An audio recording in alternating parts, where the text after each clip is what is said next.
menjelaskan uji asumsi klasik, di mana uji asumsi klasik terdapat 4 uji, di mana yang pertama ada multikorelitas, yang kedua ada heterogenesitas, yang ketiga ada normalitas, yang terakhir ada autokorelasi. Nah, sebelum itu perkenalkan saya Valentino Alor, Saya Anjani Oping, Saya Manolo Pemalik. saya Nusantara Kulmentut, saya Angel Padalewen, saya Angel Sunda, saya Nusantara. selanjutnya kami akan masuk ke dalam cara atau running data. Oke, langsung saja kepada teman saya, bersilakan. Akan melakukan penyembuhan data yang terkena multicol menggunakan metode transformasi data. Namun sebelum itu kita akan melihat terlebih dahulu untuk label yang kita gunakan untuk variabel dependent atau variabel terikat. Di sini ada penjualan produk online dan variabel bebasnya X1, X2, dan X3, yaitu jumlah followers, aktivitas media sosial, dan jumlah like rate. Langsung saja kita akan melakukan analisis regresi terlebih dahulu untuk melihat variabel manakah yang terkena multicol. Kita langsung saja ke analyze, kemudian regresi, dan kita pilih di sini linear. Untuk variabel Y atau penjualan produk online, di sini kita masukkan ke kolom dependent, dan untuk variabel bebas yaitu X1, X2, dan X3 kita masukkan ke variabel ke kolom independent. Kita pilih statistik. Untuk regression koefisiennya kita matikan, dan kita matikan juga di sini model fit. Kita hanya menyalahkan collinearity diagnostiknya. Kita continue, kemudian oke. Ini merupakan output dari data yang tadi. Di sini dapat kita lihat di tabel koefisien ini, yaitu jumlah followers dan aktivitas media sosial memiliki angka yang sama. Di toleransinya itu di angka 0,073, sedangkan di variance inflation factornya di angka 13,625. Sedangkan untuk like rate-nya, tolerance dan VIF-nya di angka 1000. Nilai VIF yang tinggi di sini untuk followers dan aktivitas media sosial di 13,625. Ini menunjukkan bahwa kedua variabel ini memiliki hubungan yang kuat antara satu sama lain. Di sini dapat kita artikan, yaitu semakin aktif suatu akun di media sosial, biasanya itu akan berpengaruh terhadap jumlah followers, di mana followersnya tentu akan meningkat. Kemudian aktivitas seperti membuat konten, berinteraksi di kolom komentar juga secara langsung memiliki pengaruh terhadap pertumbuhan pengikutnya. Nah, karena hubungan antara kedua variabel ini terlalu kuat, maka model regresi juga agak sulit untuk membedakan pengaruh mana yang lebih dominan terhadap penjualan produk online. Sedangkan kita lihat di sini untuk like rate-nya itu tidak menunjukkan hubungan yang kuat dengan dua variabel sebelumnya, di mana VIF-nya di angka 1000. Sehingga tidak terlibat dalam multikoliniaritas. Ini berarti tingkat keterlibatan audiens atau like per postingan itu bersifat lebih variatif dan tentu tidak sepenuhnya bergantung pada jumlah followers dan aktivitas media sosial. Maka dari itu, kita juga perlu mengetahui bahwa indikator pengujian dari uji multikoliniaritas itu jika VIF-nya lebih dari 10, maka data tersebut terkena multikoliniaritas. Dan jika nilai toleransinya lebih kecil dari 0,10, maka data tersebut terkena multikoliniaritas. Maka dari itu kita langsung saja akan melakukan penyembuhan data yang terkena multikoliniaritas ini menggunakan metode transformasi data. Di sini kita pergi ke transformasi, di transform. Kita pilih compute variable. Di sini kita ketikkan sqrt underscore, dan di function group kita pilih arithmetic, dan kita cari di sini untuk sqrt-nya kita double klik. Kita akan masukkan yang pertama x1. Pada target variabel kita tuliskan sqrt underscore x1. Jika sudah seperti ini, tinggal kita klik OK.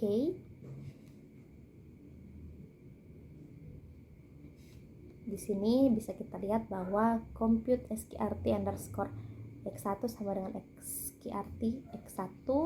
Jika sudah tertulis seperti ini, artinya data tersebut telah tertransformasi. Bisa kita lihat di sini sudah ada kolom sqrt underscore x1.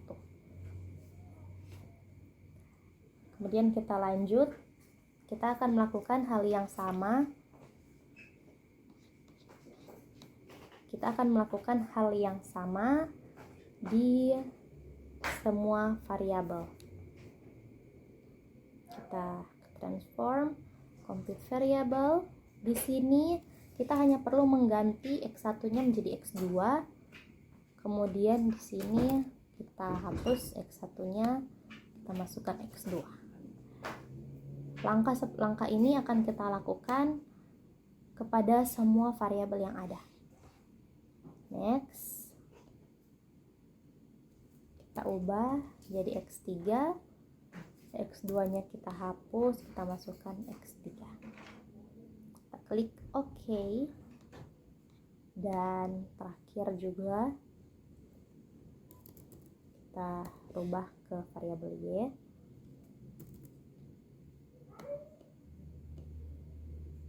Kita klik OK. Di sini dapat kita lihat bahwa sudah ada variabel baru, variabel dari data yang telah kita transformasi. Di sini sudah ada sqrt dari x1, x2, x3 sampai dengan variabel y. Dan dengan metode ini, metode transformasi data, kita akan melihat dan mengecek sekali lagi dengan menganalisis regresinya untuk melihat apakah data ini sudah disembuhkan dengan metode yang kita gunakan kali ini. Kita masuk lagi ke analyze, kemudian ke regresi, dan kita pilih kembali linear. Kita reset terlebih dahulu karena kita akan menggunakan variabel sqrt-nya. Sini kita reset.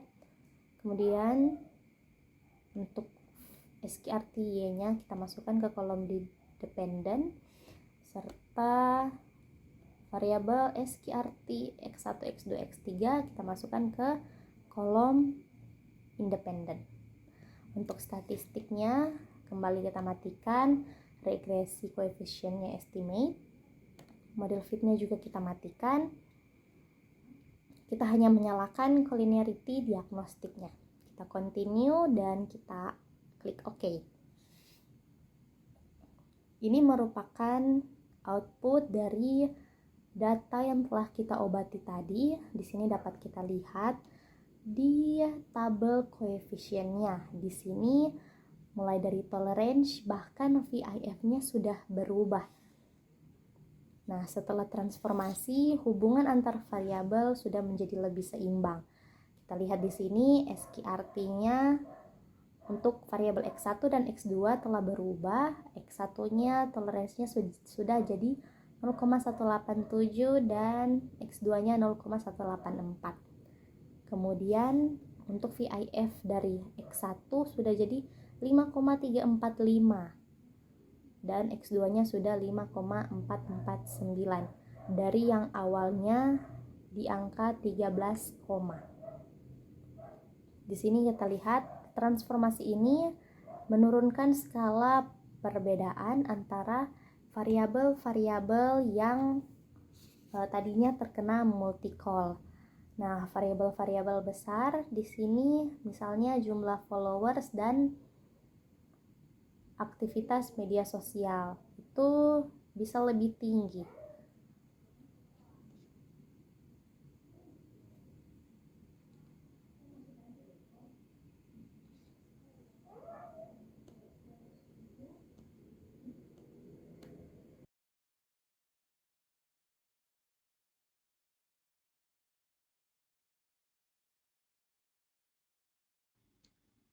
Baik, di sini kita lihat bahwa setelah transformasi data, collinearity statistik untuk tolerance dan juga VIF dari ketiga variabel bebas ini telah berubah. Dan kita lihat satu persatu. Untuk variabel X1, untuk nilai toleransinya sudah berubah menjadi 0,187. Dan untuk nilai VIF-nya telah berubah menjadi 5,345. Begitu juga dengan variabel X2. Untuk nilai toleransinya telah berubah menjadi 0,184 dan VIF-nya menjadi 5,449. Serta untuk variabel X3-nya nilai toleransinya menjadi 0,955 dan VIF-nya menjadi 1,047. Kita perlu mengingat bahwa indikator pengujian untuk multikolinearitas yaitu jika nilai toleransinya lebih kecil dari 0,10 maka data tersebut terkena multikolinearitas. Dan jika datanya lebih besar dari 0,10 maka data tersebut tidak terkena multikolinearitas.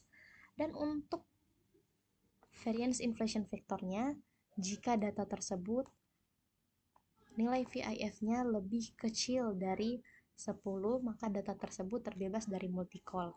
Sebaliknya, jika nilai VIF-nya lebih besar dari 10 maka data tersebut terkena multikolinearitas.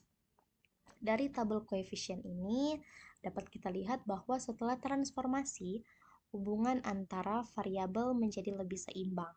Transformasi ini menurunkan skala perbedaan antara variabel-variabel yang nilainya besar. Misalnya jumlah followers bisa sangat tinggi dibandingkan skor aktivitas. Di sini kita lihat bahwa korelasi kuat antara aktivitas media sosial dan juga followers itu sudah berkurang. Keduanya kini memberikan pengaruh yang lebih independen terhadap penjualan produk online.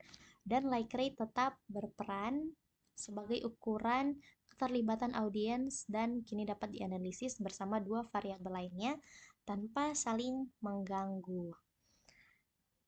Lewat model ini kita dapat menilai bahwa seberapa besar aktivitas media sosial mendorong penjualan dan apakah jumlah followers memiliki pengaruh nyata terhadap penjualan, dan bagaimana tingkat like rate memperkuat hubungan antara keduanya terhadap peningkatan penjualan. Dengan hasil dari analisis data yang kita lakukan pada kali ini, kita dapat mengambil kesimpulan bahwa pada awalnya terjadi hubungan yang sangat kuat antara variabel aktivitas media sosial dan juga followers yang menimbulkan multikolinearitas karena keduanya mencerminkan aspek popularitas akun yang serupa. Namun, setelah dilakukan transformasi akar kuadrat atau SKRT, hubungan antar variabel menjadi lebih seimbang. Aktivitas media sosial kini mencerminkan intensitas promosi. Kemudian followers mencerminkan jangkauan pasar dan like rate mencerminkan keterlibatan audiens. Nah, ketiganya kini dapat memberikan kontribusi yang berbeda dan signifikan terhadap peningkatan penjualan produk online.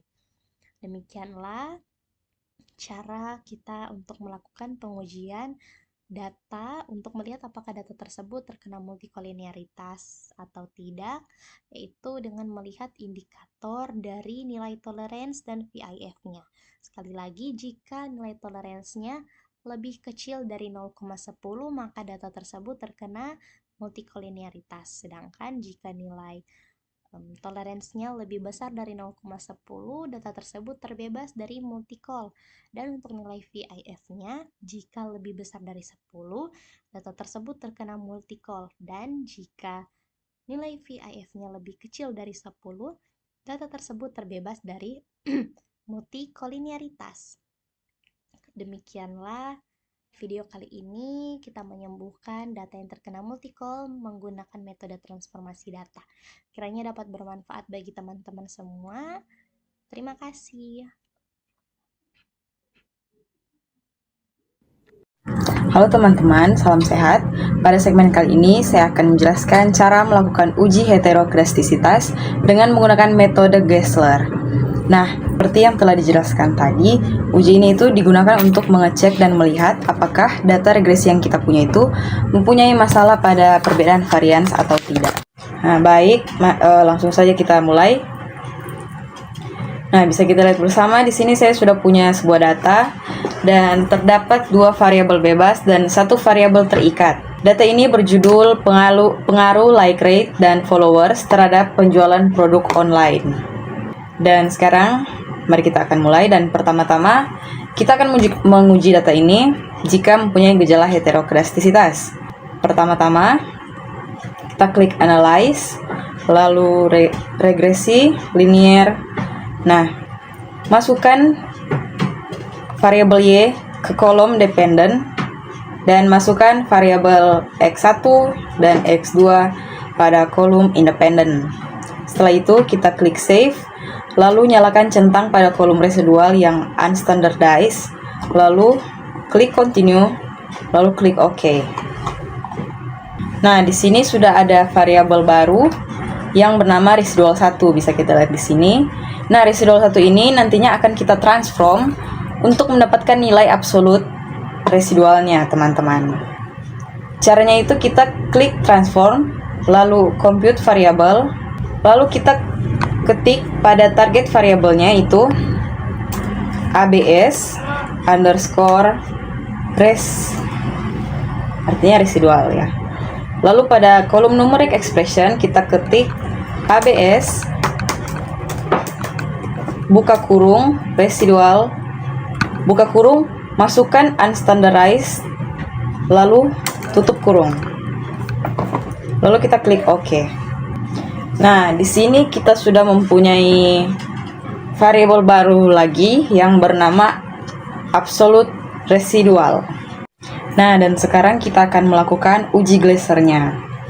Cara melakukan uji Gessler yaitu klik analyze, regression linear, keluarkan variabel Y dan masukkan variabel absolute residual, lalu klik save, hilangkan centang pada kolom residual ini, lalu continue, lalu klik OK.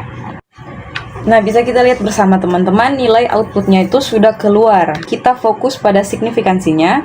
Bisa kita lihat pada like rate atau X1, itu nilai signifikansinya itu menunjukkan angka 0,006.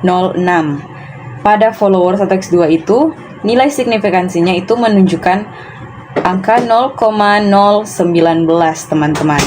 Sedangkan pada uji heterokedastisitas itu mempunyai indikator kalau nilai signifikan itu lebih besar daripada 0,05, berarti tidak ada masalah heterokedastisitas. Tetapi sebaliknya, teman-teman, jika nilai signifikansinya itu menunjukkan kurang dari 0,05, berarti itu menandakan bahwa data ini itu mengalami gejala heterokedastisitas. Dan bisa kita tarik kesimpulan bahwa data ini mengalami gejala heterokedastisitas, teman-teman. Jika sudah seperti ini, bagaimana cara kita untuk membuat atau mengobati data ini menjadi terpenuhi, teman-teman? Gimana caranya? Begini caranya, teman-teman. Nah, caranya itu dengan melakukan transformasi data pada salah satu variabel, teman-teman. Nah, di sini saya memilih variabel X1 yang mau saya ubah. Klik transform, lalu compute variable. Nah, di sini kita reset dulu. Nah, pada target variabelnya kita menuliskan X11 karena variabel X1 yang akan kita ubah. Nanti nama baru variabel yang akan muncul itu X11, teman-teman. Nah, pada numeric expression kita masukkan X1, lalu dikurangkan dengan 0,50, lalu kita kalikan dengan residual 1, teman-teman. Nah, di sini kita sudah membuat variabel baru yang bernama X11, yang dimana X11 ini merupakan hasil transform dari variabel X1 ini. Dan selanjutnya kita akan mencari nilai residual yang baru, tetapi kita tidak akan menggunakan nilai X1 yang ini, melainkan kita akan menggunakan X11, teman-teman. Nah, caranya itu kita klik Analyze, Regression, Linear. Kita keluarkan X1 yang lama, kita masukkan X11, keluarkan ABS residual, kita masukkan Y. Kita klik Save, kita centang pada residual unstandardized. Nah, sini. Lalu continue, lalu klik OK. Nah, di sini kita sudah menghasilkan variabel residual 2. Nah, kalau residual 1 ini adalah hubungan korelasi antara X1, X2, dan Y. Kalau residual yang 2 ini adalah korelasi hubungan dari X11, X2, dan juga Y. Residual 2 ini kita akan transform lagi untuk mencari nilai absolut residualnya, teman-teman. Caranya itu klik transform, compute variable, kita reset dulu ya. Nah, ketik pada target variabel itu kita ketik ABS underscore res. Pada numeric expression kita masukkan ABS buka kurung, masukkan residual yang keduanya, teman-teman, yang unstandardized yang kedua. Masukkan, lalu tutup kurung, lalu klik OK, lalu OK. Nah, ini ada nilai baru, nilai yang baru dibuat tadi ya, teman-teman.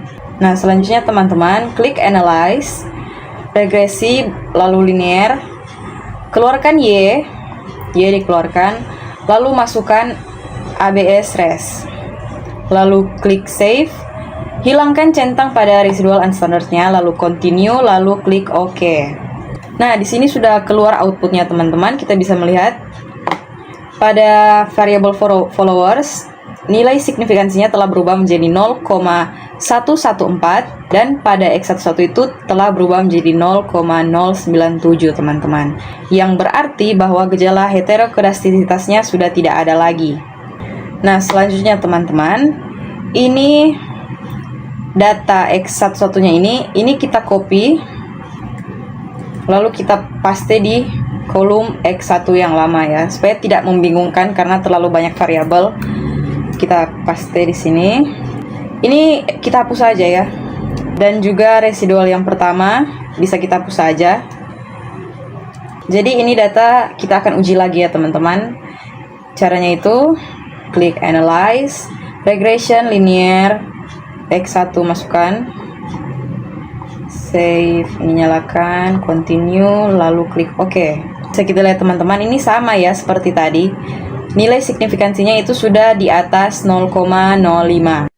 Baik, jadi kelompok kami menarik kesimpulan umum bahwa sebelum dilakukan perbaikan dan pengobatan, variabel like rate dan juga followers itu masih menunjukkan nilai signifikansi di bawah 0,05, yang berarti data tersebut masih mengalami gejala heterokodastisitas. Tetapi setelah dilakukan pengobatan, nilai kedua variabel itu menjadi lebih besar.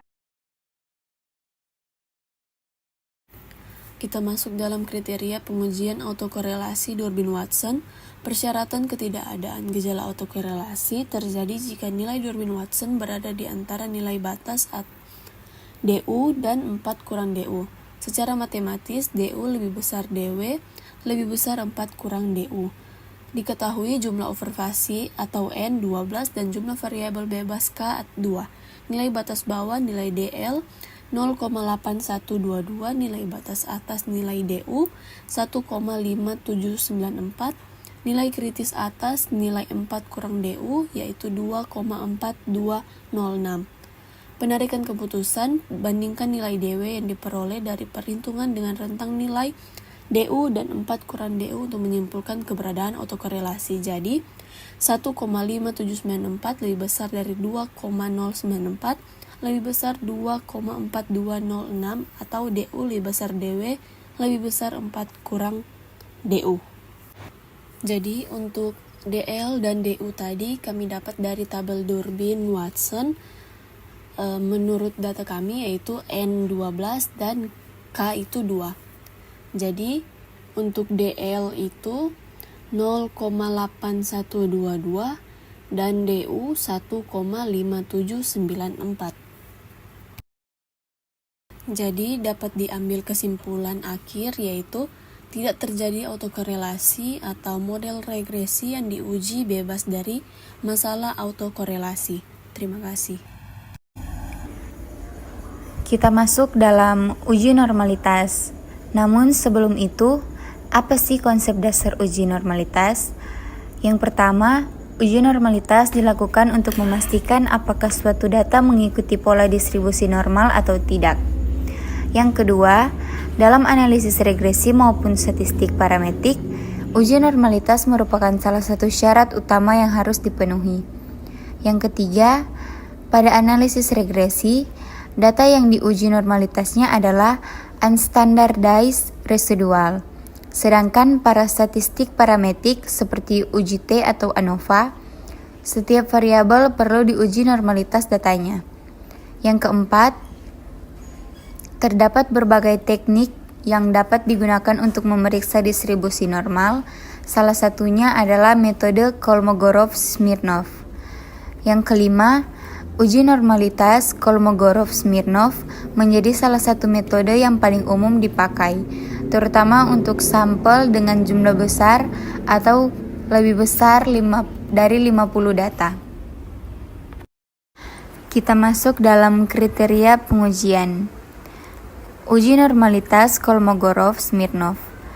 Yang pertama, nilai signifikan p-value lebih kecil 0,05 berkesimpulan data tidak berdistribusi secara normal. Yang kedua, nilai signifikan p-value lebih besar 0,05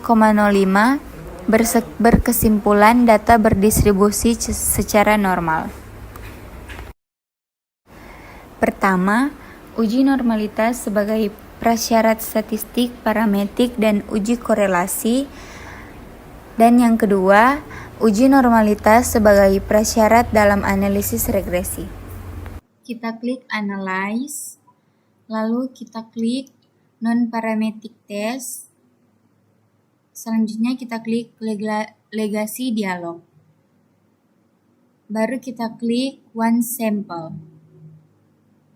Di sini kita masukkan variabel Y, X1 dan X2 ke dalam kolom sebelah kanan. Kita oke. Nah, di sini sudah ada tabel one sample Kolmogorov-Smirnov test. Lalu kita balik. Dan di kolom X1, data menunjukkan lebih besar dari 0,05 yaitu 0,126. Dan di X2 0,167 dan Y 0,200. Disimpulkan bahwa data tersebut berdistribusi secara normal. Lalu kita masuk dalam uji kedua, uji normalitas sebagai prasyarat dalam analisis regresi. Dan yang pertama, klik Analyze Regresi Linear. Lalu kita masukkan variabel Y ke tabel dependent dan X1, X2 ke tabel independent. Kita centang residual yang unstandardized dan ini residualnya.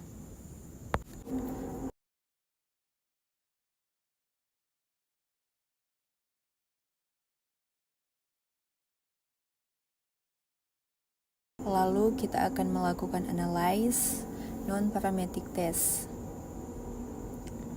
Buka Legacy Dialog dan ketik one sample KS. Kita reset unstandardized dimasukkan ke dalam kolom sebelah kanan. Oke. Di sini sudah ada tabel one sample signifikan yang kedua dengan uji normalitas sebagai prasyarat dalam analisis regresi bernilai lebih besar dari 0,05 dengan nilai 0,114. Data tersebut dianggap data yang berdistribusi secara normal. Sekian dari kelompok kami yang kami dapat jelaskan. Sekiranya apa yang kami sampaikan atau kami paparkan tadi itu bisa menjadi satu manfaat buat teman-teman semua yang di rumah ketika ingin belajar 4 uji yang sudah kami paparkan tadi. Kepada teman-teman semua kami ucapkan terima kasih. Bye bye.